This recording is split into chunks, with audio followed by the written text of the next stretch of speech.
जय श्री कृष्ण। नमस्कार।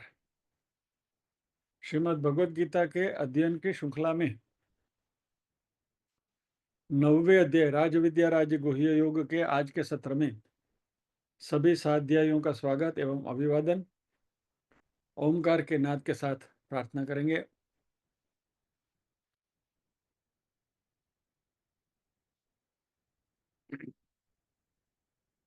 ओम।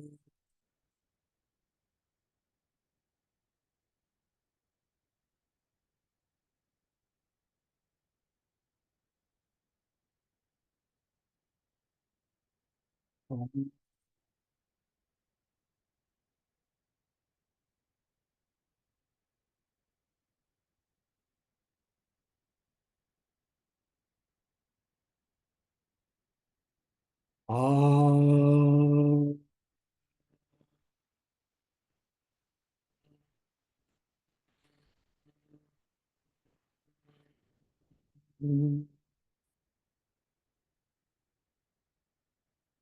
वक्रतुंड महाकाय सूर्यकोटि समप्रभ निर्विघ्नं कुरु मे देव सर्वकार्येषु सर्वदा।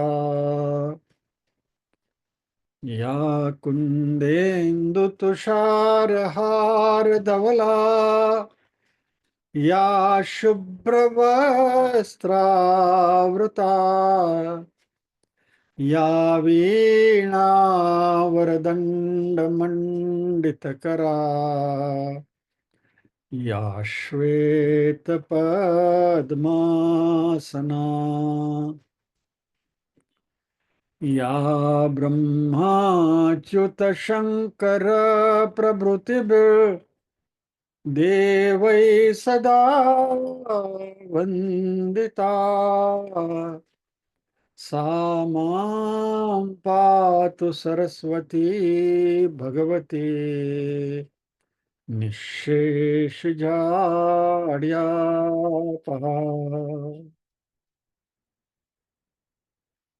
वसुदेवसुतं देवं कंसचाणूरमर्दनं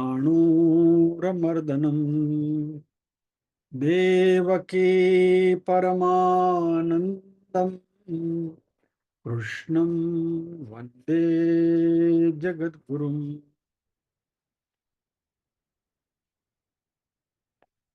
ॐ सहना भवतु सहनौ भुनक्तु सह वीर्यं करवावहै तेजस्विनावधीतमस्तु मा विद्विषावहै। ॐ शान्ति शान्ति शान्तिः। यत्र योगेश्वर कृष्णो यत्र पार्थो धनुर्धरः तत्र श्रीर्विजयो भूतिर्ध्रुवा नीतिर्मतिर्मम।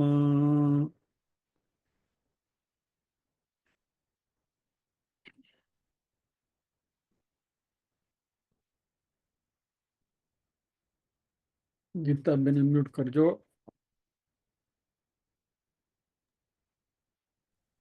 हाँ,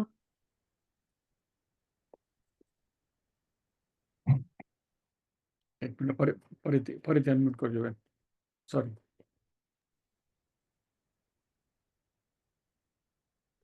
ओके। 1 से 16 हाँ, एक सेकंड તમારી પાસે પુસ્તક હોય તો એમાં જોઈને વાંચજો, નહીં તો સમય ડિસ્પ્લે છે એમાં જોઈને વાંચજો। નથી અમારી પાસે। હા બસ ઓકે। જય શ્રી કૃષ્ણ। જય શ્રી કૃષ્ણ। ચાલુ કરું સર ओम ગુરુજી? ओम श्री परमात्मा ने कहीने शुरू करो। ओम श्री ઓમ શ્રી परमात्मने પરમાત્મને नमः। નમઃ। अथ नवमोऽध्यायः। अध्यायः श्री राजविद् श्री बोलो। भगवान उवाच इदं तु ते गुह्यतमं प्रवक्ष्याम्यनसूयवे ज्ञानं विज्ञानसहितं यज्ञात्वा मोक्ष्यसे श्रुभात्। राजविद्या राजगुह्यं पवित्रमिदमुत्तमं प्रत्यक्षावगमं धर्म्यं सुसुखं कर्तुमव्ययम् अश्रद्धाना पुरुषा धर्मस्यास्य परन्तपः अप्राप्यमानि वर्तन्ते मृत्युसंसारवर्त्मनि मया ततमिदं सर्वं जगद्व्यक्तमूर्तिना मत्स्थानि सर्वभूतानि न चाह्यं तेष्वस्थितः न च मत्स्थानि भूतानि पश्य मे योगमैश्वरम् भूतभृन्न च भूतस्थो ममात्मा भूतभावनः यथाकाशस्थितो नित्यं वायुः सर्वत्र गोमहान् तथा सर्वाणि भूतानि मत्स्थानीत्युपधारय सर्वभूतानि कौन्तेय प्रकृति प्रकृतिं यान्ति मामिकां कल्पक्षये पुनस्तानि कल्पादो विसृजाम्यहं प्रकृतिं स्वाभवष्टभ्य विसृजामि पुनः पुनः भूतग्राममिमं कुत्स्न भवशं प्रकृतेर्वशात् न च मां तानि कर्माणि निबध्नन्ति धनञ्जय उदासीनवदासीनमसक्तं तेषु कर्मसु मयाध्यक्षेण प्रकृतिः सूयते सचराचरम् हेतुनानेन कौन्तेय जगद्विपरिवर्तते अवजानन्ति मां मूढा मानुषीं तनुम् आश्रितम् परं भावमजानन्तो मम भूतमहेश्वरं मोघाशामोघकर्माणो मोघज्ञानाविचेतसः राक्षसीमासुरीं चैव प्रकृतिं मोहिनीं श्रितः महात्मानस्तु मा पार्थ दैवी प्रकृतिमाश्रिताः भजन्त्यन्यमनसो ज्ञात्वा भूतादिमव्ययम् मिस्टेक करी भजन्त्यनन्यमनसो ज्ञात्वा भूतादिमव्ययम् सततं कीर्तयन्तो मां यतन्तश्च दृढव्रताः नमस्तस्यन्तश्च मा भक्त्या नित्ययुक्ता उपासते ज्ञानयज्ञेन चाप्यन्यै यजन्तो मामुपासते બોલ્યો 15 બોલ્યો પછી આગળ હું લઉં છું. अच्छा एकत्वेन पृथक्त्वेन सॉरी પૂરું કરો. बहुधा विश्वतो मुखम् अहं क्रतुरहं यज्ञः स्वधाहं नो 16 चालू कर दीजिए ओके વાંધો નહીં 16 પૂરો કરી લો. ચાલુ કરી પૂરું કરો. अहं क्रतुरहं यज्ञः स्वधाहं हमौषधं मन्त्रोऽहं हमेवाज्य महमग्निरहं हुतम् સરસ, વેરી નાઇસ, બહુ સારું. જય શ્રી કૃષ્ણ. जय श्री कृष्ण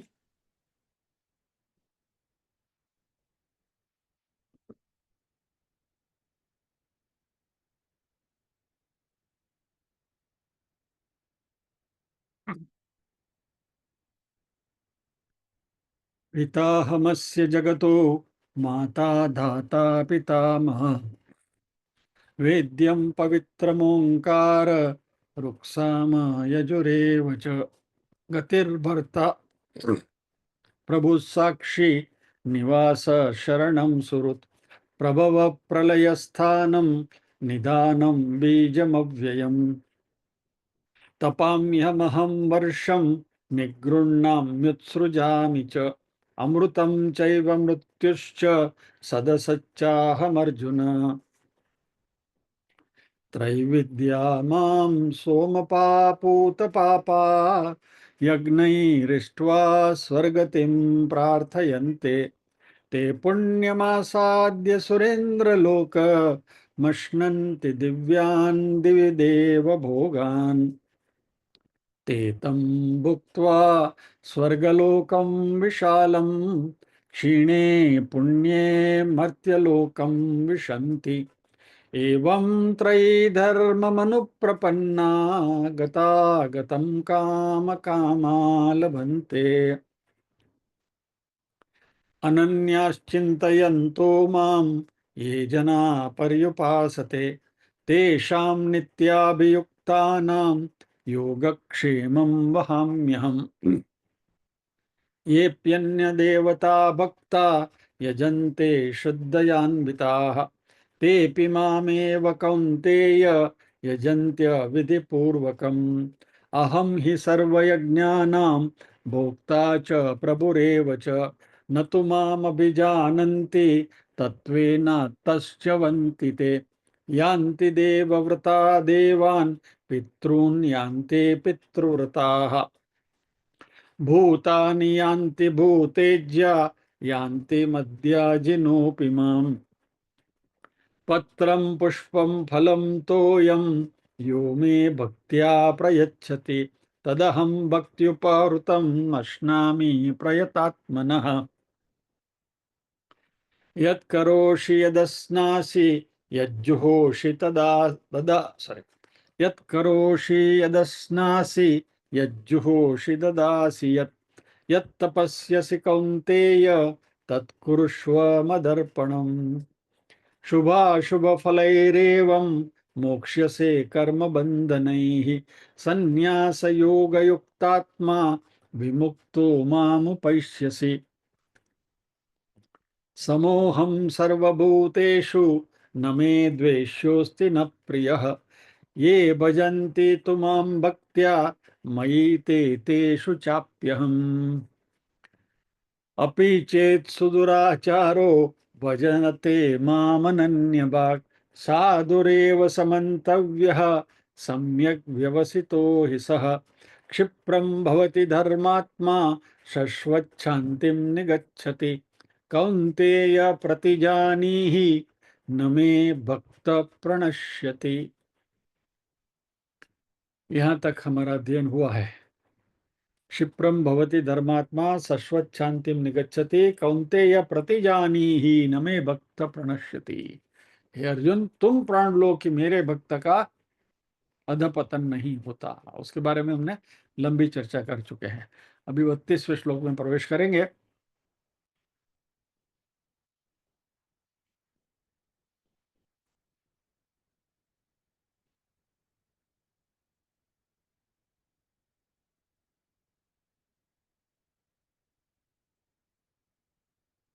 गीता बेन अनम्यूट करो। एक एक चरणों बोलीश तमे रिपीट करजो।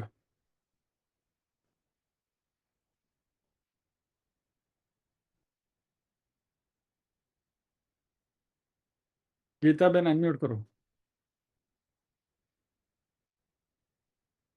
તમે કેમેરા બંધ કર્યો? કઈ નહીં, જવા દો, રહેવા દો. અનમ્યુટ કર્યું મેં. આવ્યો આવ્યો, હા. પણ મને કશું કેમેરો કેમ ચાલુ નથી થતો? તમારો કેમેરા ચાલુ છે, તમે દેખાવ છો અમને. ઓકે, તો વાંધો નહીં.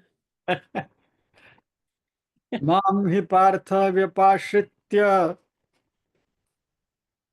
મારથી નો मां हि पार्थ व्यपाश्रित्य નહીં, આ કયો શ્લોક છે પાછળ? એક 30મો મિનિટ. 32મો બેન. માનમના ભાવ. હા નહીં નહીં નહીં નહીં, ઉભો રહ્યો. ત્રિનેત્રી બેન બોલશો તમે?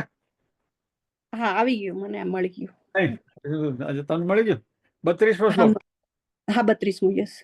मां हि पार्थ व्यपाश्रित्य મામ હિ પાર્થ વ્યપાશ્રિત્ય मां हि पार्थ व्यपाश्रित्य माम हि पार्थ व्यपाश्रित्य येऽपि स्युपापयोनयः येऽपि स्युः पापयोनयः येऽपि स्युः पापयोनयः येऽपि स्युः पापयोनयः स्त्रियो वैश्यास्तथा शूद्रा स्त्रियो वैश्यास्तथा शूद्रा स्त्रियो वैश्यास्तथा शूद्रा स्त्रियो वैश्यास्तथा शूद्रा येऽपि यान्ति परां गतिम् येऽपि यान्ति परां गतिम् येऽपि यान्ति परां गतिम् येऽपि यान्ति परां गतिम् ચાલો તમે મ્યુટ કરું છું અને હું બોલું છું આગળ ये श्लोक मैं बोलता हूँ पूरा श्लोक बोलता हूँ माम हि पार्थ व्यपाश्रित्य येऽपि स्युः पापयोनयः स्त्रियो वैश्यास्तथा शूद्रास्तेऽपि यान्ति परां गतिम् आप सबको अपनी जगह पर बैठकर बोलना है मेरे साथ माम हि पार्थ व्यपाश्रित्य येऽपि स्युः पापयोनयः स्त्रियो वैश्यस्तथा शूद्रास्तेऽपि यान्ति परां गतिम् दोबारा बोलेंगे मां हि पार्थ व्यपाश्रित्य येऽपि स्युः पापयोनयः स्त्रियो वैश्यास्तथा शूद्रास्तेऽपि यान्ति परां गतिम्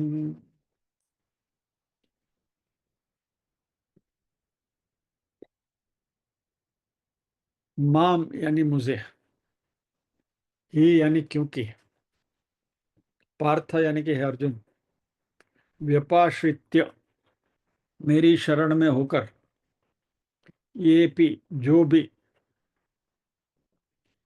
स्युः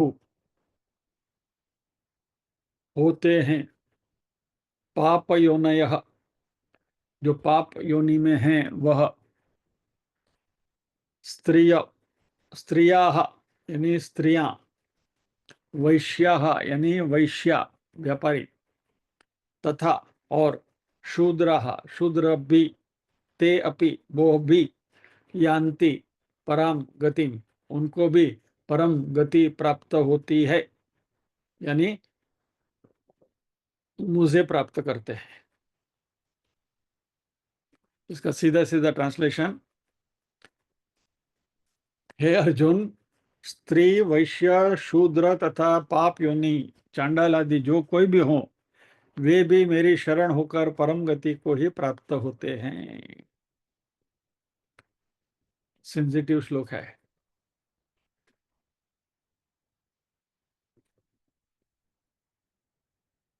એના બધી ડિબોડી કાઢશે।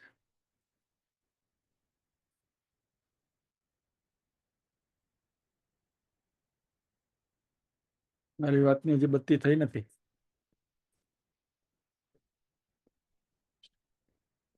શું થયું ત્રિનેત્રીબેન?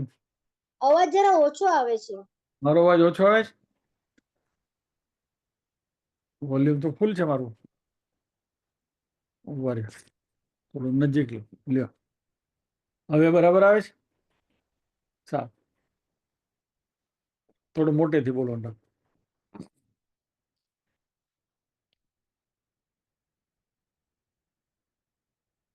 इस श्लोक में भगवान अर्जुन से कहते हैं कि हे अर्जुन, स्त्री वैश्य शूद्र और पाप योनि वाले जो भी कोई हो, वो मेरी शरण में आकर परम गति को प्राप्त करते हैं।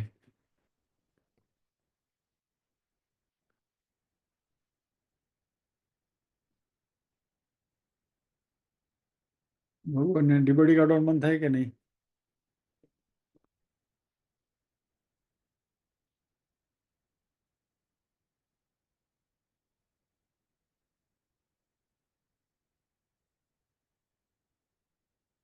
कृष्ण यहाँ कहते हैं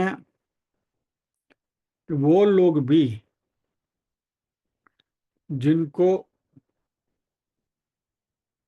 कोई क्षति है, कमी है, हैंडीकैप है, ऐसे लोग भी भक्ति के मार्ग पर चलकर मुक्ति को प्राप्त कर सकते हैं।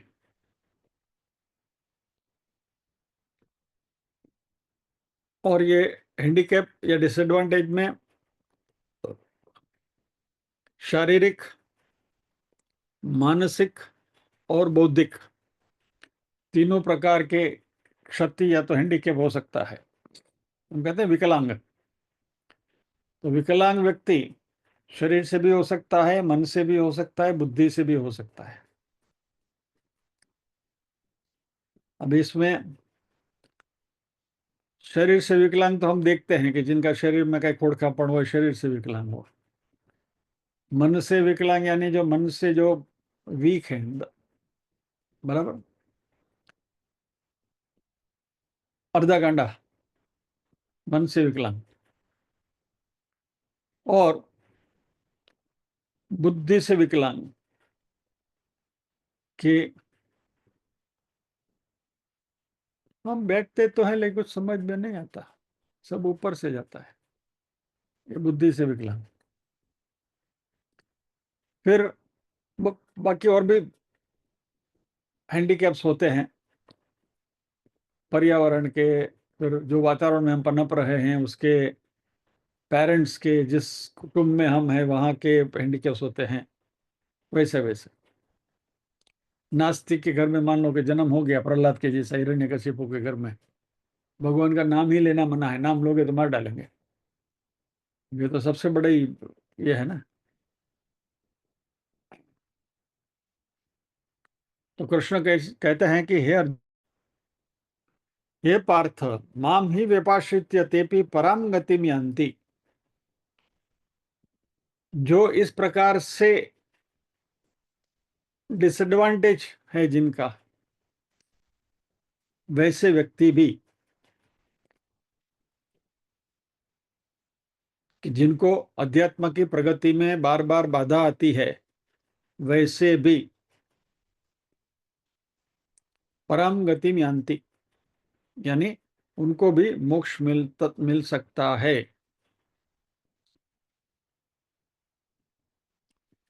अभी इसमें करना क्या है, किसी को भी मोक्ष प्राप्ति करनी है तो बहुत सिंपल सॉल्यूशन है।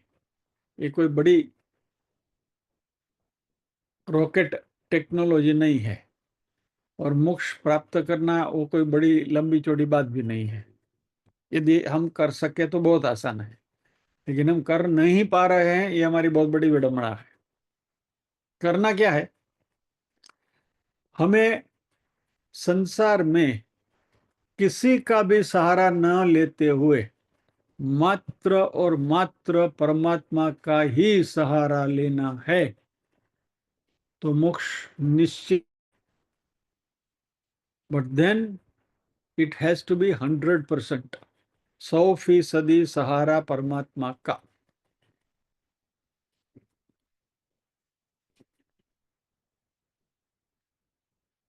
ये शायद छोटी सी कहानी मैंने पहले आपको बताई थी।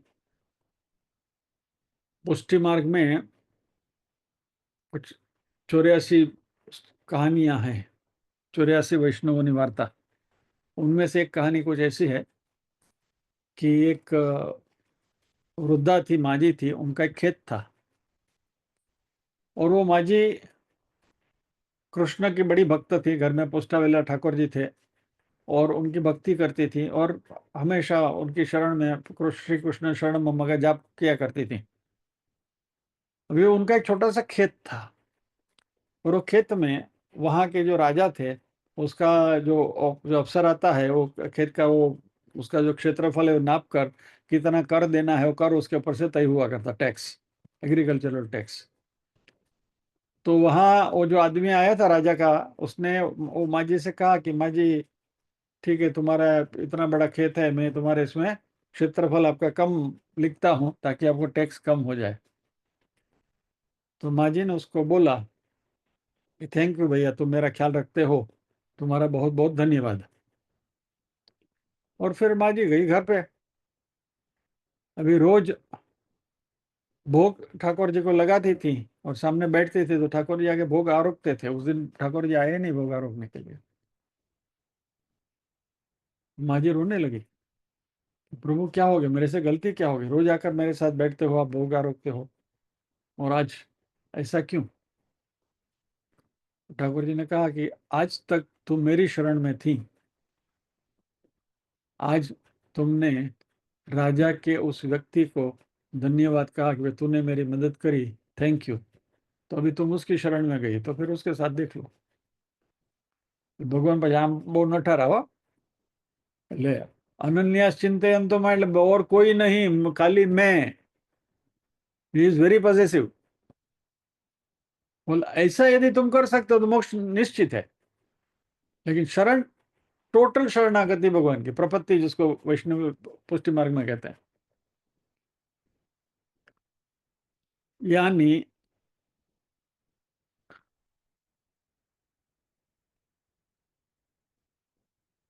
माम व्यपाश्रित्य, भगवान यहाँ क्लियरली कहते हैं कि मेरी शरण में जो आए तो मेरा सहारा ले, तो मैं उनको मोक्ष निश्चित करा देता हूं।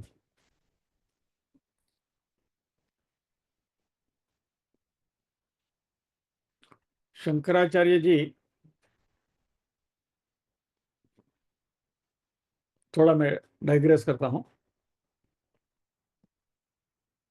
मंडन मिश्र के साथ जब शंकराचार्य जी का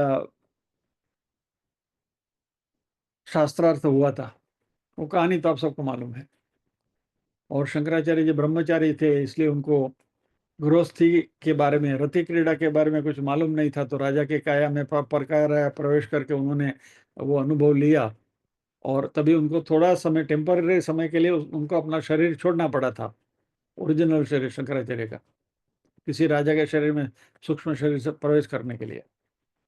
वो तो फिर वो शास्त्रार्थ हो गया, सब कुछ हो गया, शंकराचार्य अपने शरीर में वापस भी लौटे। लेकिन जब भी वापस लौटे तो उनका शरीर जो वहां पड़ा रहा था थोड़े समय के लिए, तो उसमें कुछ क्षति आ गई, कुछ सम लिम्स बिकेम वीक, पैर और हाथ वगैरह।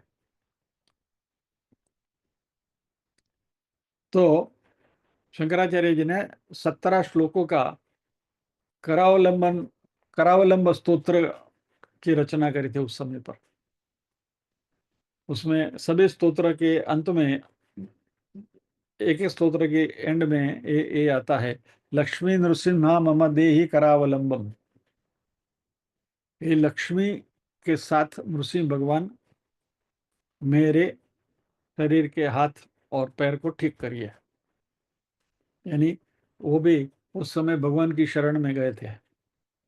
वो स्तोत्र बहुत अद्भुत है, अच्छा है, लेकिन आज उसकी चर्चा नहीं करनी है। खाली आपको एक as a source of information आपको बताता हूँ, ऐसा भी एक स्तोत्र है शंकराचार्य जी विरचित।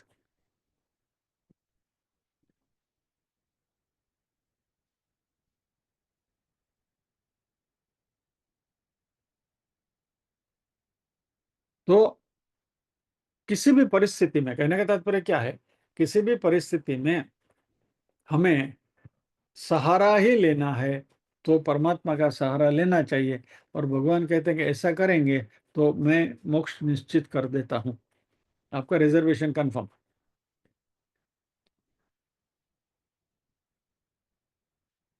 और अभी इसमें किन किन लोगों प्रतिकूल संयोग में या तो प्रतिकूल परिस्थिति में है, या तो सर्वसामान्य सामाजिक तत्वों से जो वंचित रहते हैं, ऐसे वंचित लोग कौन कौन है, इसके लिए, यानी कि कौन मोक्ष प्राप्त नहीं कर सकते हैं इजीली, किनको मोक्ष जल्दी नहीं मिलता, ऐसे वंचित लोगों की कैटेगरी भगवान ने यहां उदाहरण दी है। तो पहली कैटेगरी है पापयोनयः। जो लोग जन्म से पाप योनि में हैं,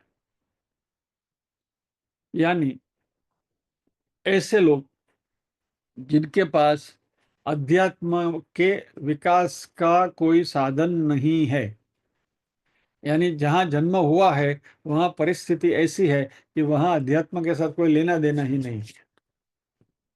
हमारा घर में पाठ पूजा तो भगवान नाम है कोई लेतो नहीं, सबको उठ के पहले तो बेटी चाहिए। वो वातावरण जहाँ होता है इंग्लिशाइज, तो वहां तो फिर भगवान का नाम लेना तो सवाल ही नहीं है।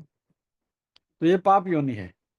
और बेस्ट एग्जाम्पल हमारे शास्त्रों में प्रहलाद का है। हिरण्यकशिपु को यहाँ वातावरण जो था वो बिल्कुल विपरीत ही था। भगवान का नाम लेना ही गुनाह था, यानी कि भगवान का नाम लिए तो सिरच्छेद होगा। प्रहलाद के ऊपर क्या क्या नहीं बीती हो तो हमको मालूम है। तो नास्तिकों के घर में जन्म मिलना वह एक सबसे बड़ा हमारे दुर्दशा है।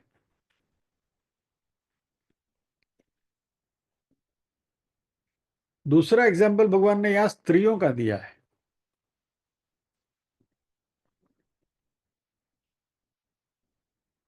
यानी इसका सीधा साधा अर्थ यह है कि स्त्रियां मोक्ष के अधिकारी नॉर्मली नहीं है।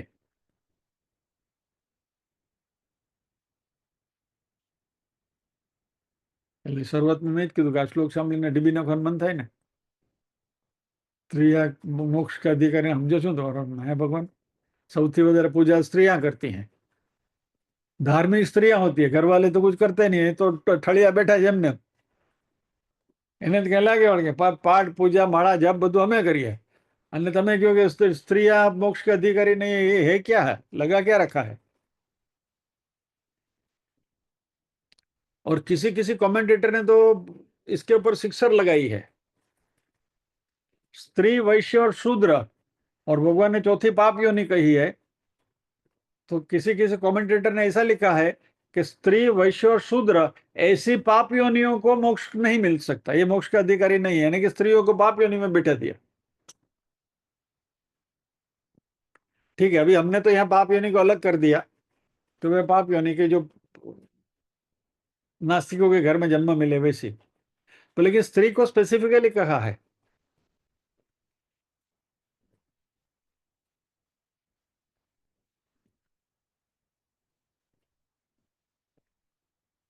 सुंदरकांड में एक दोहा है, मालूम है ना? छुपाई, ढोर गवार शूद्र पशु नारी सब ताड़न के अधिकारी। इसके ऊपर तो बहुत सारा बबल हुआ है। तुलसीदास जी समझते क्या है अपने मन में? कुछ ऐसा ही मिलता जुलता श्लोक है ये। Don't worry, don't be impatient. ઘીના ઠામમાં ઘી પડી રહેશે, હવો હરાવાના થઈ જશે, ડોન્ટ વરી। તો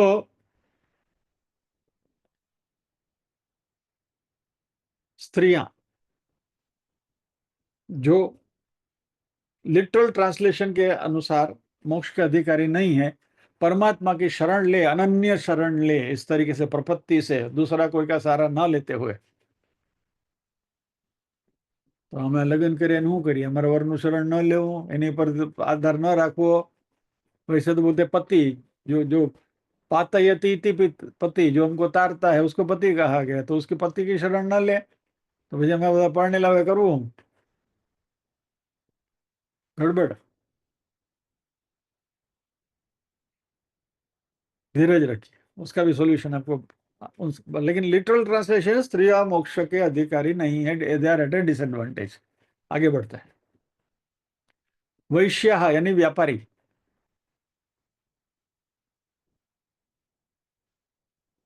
और फिर शूद्र।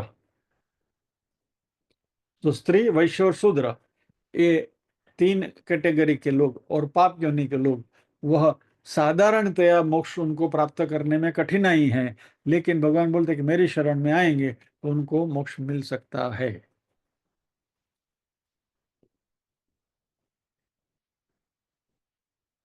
अभी इस बात को थोड़ा तात्विक रूप से समझने की कोशिश करें। लताबेन હવે સાંભળજો। हमारी लताबेन है ना, उन्होंने बहुत अच्छा मैसेज भेजा था। भगवत गीता उन्होंने पढ़ ली है, पूरी पढ़ी है, ट्रांसलेशन के साथ पढ़ी है, बराबर। यदि भगवत गीता ट्रांसलेशन के साथ पढ़ोगे तो बस ये ट्रांसलेशन आ गया आपके सामने, लेकिन उसका जो इंगित अर्थ है वह समझना पड़ता है। तो यहाँ भगवान स्त्रियां कहकर क्या कहना चाहते हैं? फिजिकली जिनका देह स्त्री का है वो नहीं। सी वेदांत जो है ना, यह प्राइमरीली बुद्धिगम्य है, या तो ज्ञान है, विजडम है। और ये जो विजडम है, बुद्धि है, ज्ञान है, वह हमारे मन और बुद्धि के साथ जुड़ा हुआ होता है। बराबर, हम बार बार कहते हैं ना, नॉलेज एंड विजडम, बराबर, इंफॉर्मेशन एंड विजडम। माहिती हमें जो मिलती है, गूगल में टाइप करो, माहिती माहिती मिलेगी, इंफॉर्मेशन मिलेगी, लेकिन विजडम अलग चीज है, बराबर, जिसको मैच्योरिटी कहते हैं। तो ये विजडम, वेदांत जो है, ये विजडम की बात है, कि यानी कि जो हमें अंदर से उगना चाहिए, उसका अर्थ हमें समझने में आना चाहिए। We should be able to perceive that thing. तो ये बुद्धिगम्य है। और वेदांत बेसिकली सूक्ष्म शरीर के साथ कनेक्टेड है। ये बात समझो जरा, आज ये बात खास समझनी है हमें। हमारे 3 शरीर, स्थूल, सूक्ष्म और कारण, बराबर, तत्वबोध में हमने सीखा है। अभी भी 1 चूड़ामणि में भी हो गया। तो स्थूल शरीर जो हमें सामने दिखता है, हम बैठे हैं, वो सूक्ष्म शरीर, और फिर कारण शरीर। अभी उसकी चर्चा में हम नहीं पढ़ेंगे। अब स्थूल शरीर है, वह, उसको कोई विद्या प्राप्त नहीं होती, वो खाली इंफॉर्मेशन कलेक्ट करता है। It is like a storage mechanism, कि माहिती आती है और हम स्टोर करके रखते हैं। आप मान लीजिए कि डॉक्टर बने, इंजीनियर बने, जो भी बने, पोएट बने, कुछ भी बने, लेकिन it is basically based on the information that we are stored in our mind. हमारे दिमाग में जो कुछ माहिती हमने एकत्र करके रखी है, उसका हम उपयोग करते हैं। ये हमारी भौतिक व्यक्तित्व है, फिजिकल पर्सनालिटी है हमारी ये। और इसका ज्ञान के साथ, यानी कि वेदांतिक ज्ञान के साथ कोई संबंध नहीं है। आप स्कूल में, कॉलेज में, या तो आपके किसी क्षेत्र में भी, यू आर नंबर 1, नंबरो उनो, बराबर, that doesn't guarantee that you will be spiritually qualified. બરાબર, પહેલો નંબર આપણો આવે, ભણવામાં આવે, પણ એનાથી આપણે જ્ઞાની થઈ ગયા ના કહેવાય. सो ये जो स्पिरिचुअल परस्यूट है, वह, ये हमारा भौतिक शरीर का पैरामीटर नहीं है, वह हमारे सूक्ष्म शरीर के साथ कनेक्टेड है। सूक्ष्म शरीर क्या है?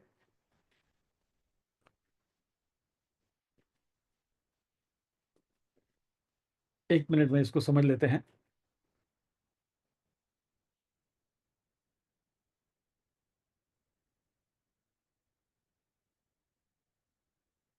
आपका मोबाइल फोन है, उसमें जो भी डेटा आपने सेव करके रखी है, सबके नंबर्स, ये वो सब कुछ, बराबर। अभी वो डेटा, वो जो रिस्पेक्टिव कंपनी है, मान लीजिए कि सैमसंग का मोबाइल है आपके पास, या तो एप्पल का मोबाइल है, तो उसका क्लाउड स्टोरेज होता है, और वो आपकी डेटा जो है वो आप वो क्लाउड में स्टोर करके रखते हैं। तो ये फ़ोन आपका ख़राब हो गया और दूसरा नया फ़ोन लिया, तो क्लाउड में जो डेटा आपने स्टोर करके रखी है, वो आपको इमीडिएटली अवेलेबल हो जाएगी, बराबर है। तो जो क्लाउड स्टोरेज है, वो हमारा सूक्ष्म शरीर है, और ये शरीर जो है वो मोबाइल फ़ोन है। तो ये मोबाइल खराब हो गया, तो आप उसको बदली कर सकते हैं, शरीर बदल सकते हैं ना। वासांसी जीर्णानि यथा विहाय नवानि गृह्णाति नरोपराणि, कल ही किया था ना पारायण में। तो ये शरीर तो जाने वाला है, तो दूसरा शरीर आ जाएगा। तो ये शरीर की जो डेटा है, वो जो क्लाउड में स्टोर होता है, वो क्लाउड क्या है? वही सूक्ष्म शरीर है हमारा। तो सूक्ष्म शरीर में डेटा स्टोर होती है। तो ये जो अध्यात्म का जो ज्ञान है, वो सूक्ष्म शरीर के साथ उसकी लेन देन है, न कि स्थूल शरीर के साथ। यानी स्थूल शरीर कभी भी गिर सकता है। तो यहाँ भगवान जो स्त्री, वैश्य और शूद्र की बात करते हैं, तो यहाँ ये तीनों ये फिजिकल बॉडी, या तो हमारा ये जो स्थूल शरीर है उसके बारे में बात नहीं है। स्थूल शरीर तो खाली खोखा है, ये खोखू तो फेंकी देवानु है, it is to be thrown. उसकी યુટિલિટી ખતમ हो गई। જૂનું તો થયું રે દેવળ જૂનું તો થયું, મારો હંસલો નાનો ને દેવળ જૂનું તો થયું, બરાબર।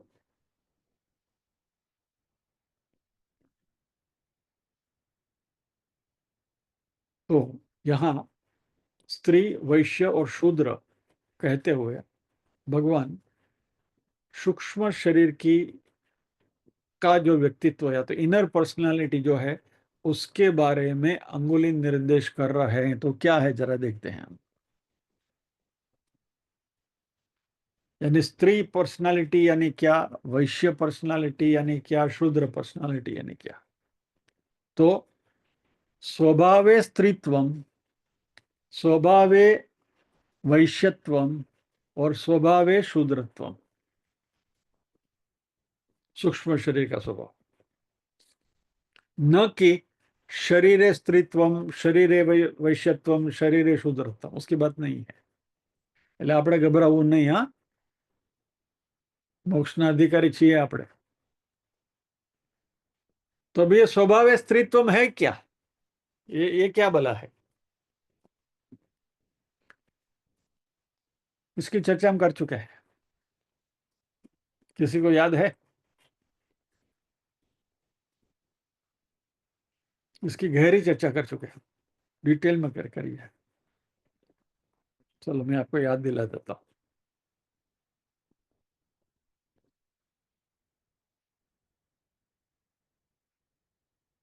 आ श्लोक याद है?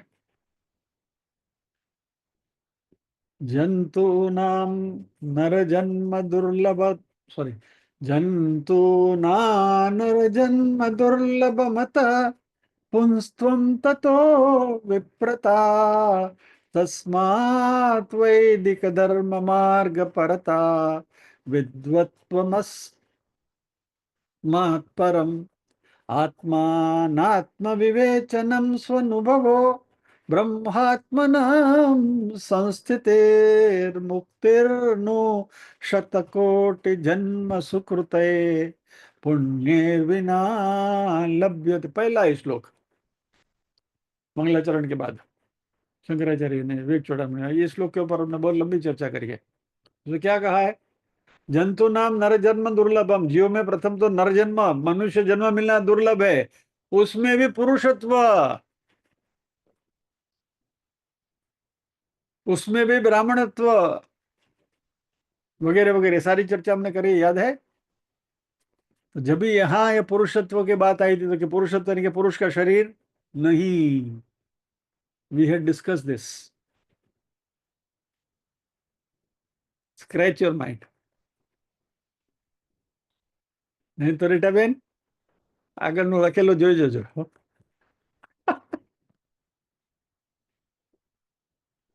ओके,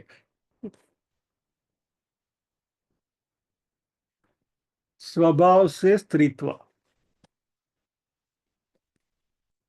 यानी हमारी इमोशनल पर्सनालिटी, स्त्रियां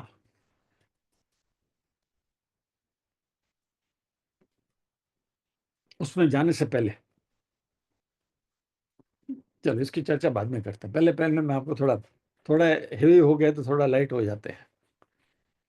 ये स्त्रियां मोक्ष की अधिकारी नहीं है, उसके लिए मैं आपको अभी अभी इस बात को, सूक्ष्म शरीर को छोड़ दीजिए। हाँ? अभी let us come back to the literal meaning, जो शुरुआत हमने करी थी। स्त्रियां मोक्ष के अधिकारी नहीं है, उसका मैं आपको एक प्रूफ दिखाता हूं।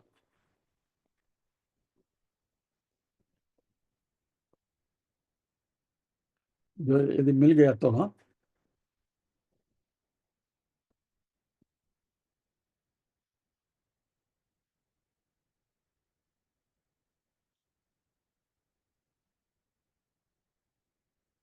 पुलिस।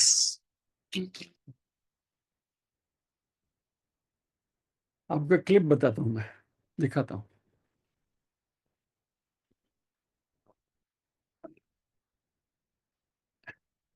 एक क्लिप में पूरी डायलॉग जो है वो मलयालम में है, आपको दिख रही है ना? नहीं, हाँ सॉरी, मैंने शेयर नहीं किया। क्लिप दिख रही, सामने पुलिस खड़ा है। अब ये सुनिए, ये पूरा डायलॉग मलयालम में है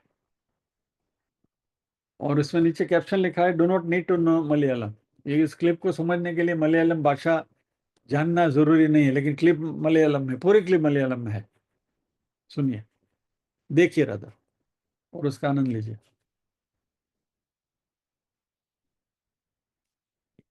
പോലീസ് ബാബാ ഇറങ്ങി ഒന്ന് ചെക്ക് ചെയ്യാനുള്ളതാ. ഡിക്കി പോയി ദർശൻ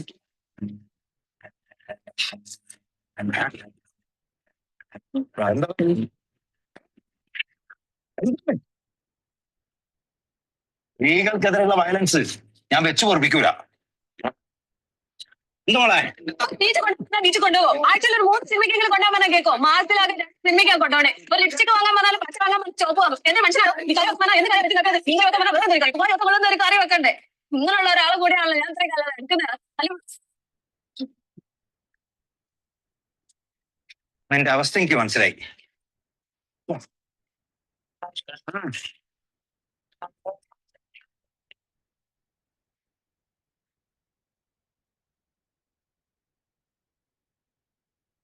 इसीलिए स्त्रियां मोक्ष के अधिकारी नहीं है।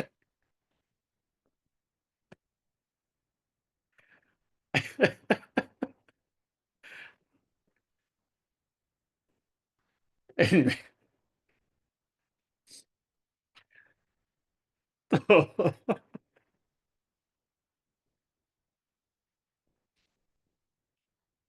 भगवान ने आचुत की भाई सच कहा है। क्यों? खुद को तो मोक्ष नहीं मिलेगा, उसका पति को भी नहीं मिलेगा। Anyway, this is on A lighter side, थोड़ा मौज के लिए। लेकिन स्वभाव स्त्रीत्व क्या है? स्त्रियां स्वभाव से इमोशनल होती हैं और वो रैशनल थिंकिंग नहीं कर सकती। यानी ऐसा व्यक्तित्व जिसमें इमोशन ज्यादा है, डोमिनेट करता है, यानी जिसका मनोमय कोश विज्ञानमय कोश से ज्यादा पावरफुल है। मन यानी इमोशन और विज्ञानमय कोश यानी ज्ञान, बुद्धि। तो जिसका मन बुद्धि के ऊपर हावी है,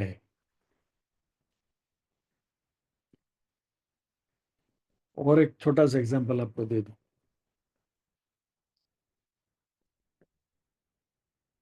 बहुत सारे एग्जांपल दिए जा सकते हैं।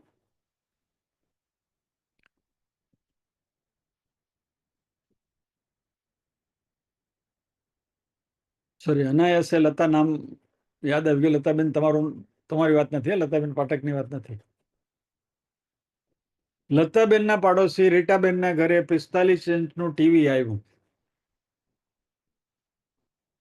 और लताबेन ने उनके पति से कहा कि पहली ने ત્યાં जो मोटू टीवी આવ્યું, આપણે भी लेવું જોઈએ, हमको भी लेना चाहिए। तो पति कहते हैं कि भाई नहीं, अभी हमारे पास इतना पैसा नहीं है, अभी तो रहने दो, अभी बोनस बोनस आएगा दिवाली का, तभी सोचेंगे, अभी क्या जल्दी, नहीं नहीं लेना ही है।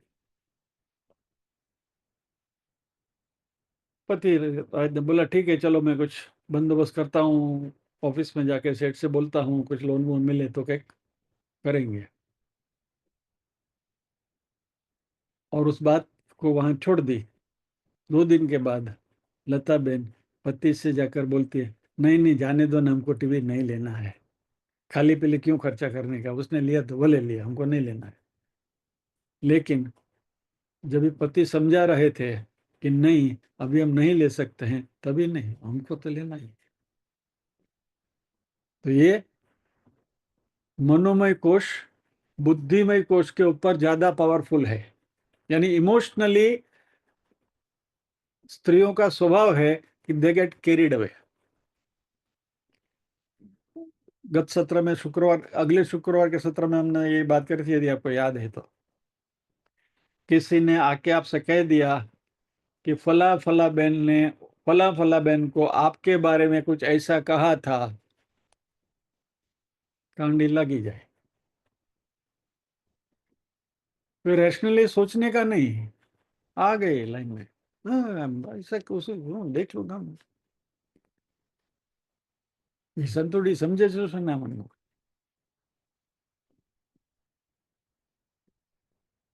ये सब रोज बरोज की बातें हैं, इसमें कुछ नया नहीं है और मैं कुछ नया भी नहीं कह रहा हूँ। खाली ये समाज में जो दिखता है वो ऑब्जर्व करते हैं। शहाबुद्दीन भाई राठौड़ ने इसकी बहुत बातें करी हैं, तो उनकी कैसेट सुन लेना। कहने का तात्पर्य ये है, और it is a non fact, इसमें कोई नई बात नहीं है और इसमें कोई डेरोगेटरी बात नहीं है, लेकिन स्त्रियां, महिलाएं मन से स्ट्रांग होती हैं, बुद्धि से बाद में सोचती हैं, सोचती जरूर हैं, they do think intellectually, they are very powerful, लेकिन ये बत्ती पछी था, शुरुआत में नहीं। शुरुआत में तो मन जकड़ लेता है और फिर बाद में बुद्धि आती है। फिर तो बाद में तो बुद्धि ऐसी आती है कि पति को भी सिखा दिया, अरे वो न कराया पड़े, समझता नहीं, તમારામાં अक्ल છે કે नहीं। ये सभी करके स्टैंडर्ड डायलॉग्स है। તમે આટલું ભણ્યા ગણ્યા આટલું બધું તમે કરો, તમારામાં कॉमन सेंस नहीं। हमारे घर का तो रेगुलर डायलॉग है, તમે ભગવદ ગીતાના પ્રવચન કરો, બીજું બધું બરાબર, પણ નહીં, તમારામાં અક્કલ નહીં। ठीक भाई, નથી।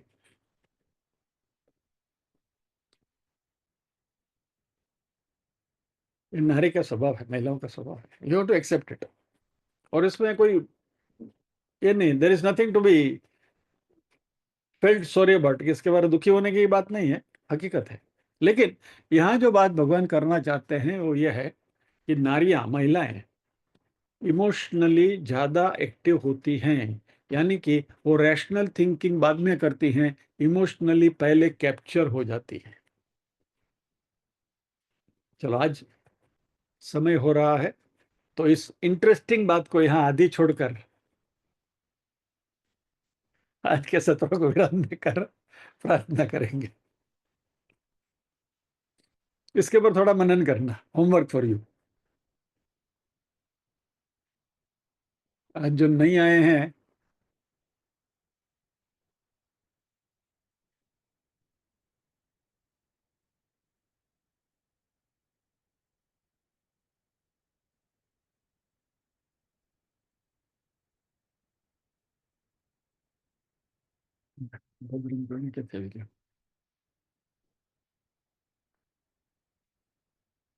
ओम असतो मा सद्गमय तमसो मा ज्योतिर्गमय मृत्योर्मा अमृतंगमय। सर्वेषां स्वस्तिर्भवतु, सर्वेषां शान्तिर्भवतु, सर्वेषां मङ्गलं भवतु, सर्वेषां पूर्णं भवतु। लोका समस्ताः सुखिनो भवन्तु, लोका समस्ताः सुखिनो भवन्तु। नाहं कर्ता हरिः कर्ता, हरिः कर्ता हि केवलम्। ओम शांति शांति शांति ही। सभी के हृदय कल में विराजमान परम कृपालु परमात्मा को वंदन करते हुए आज के सत्र को विराम देते हैं। अगले शनिवार फिर मिलेंगे इसी श्लोक के साथ, इसी इंटरेस्टिंग टॉपिक के साथ। जय श्री कृष्ण।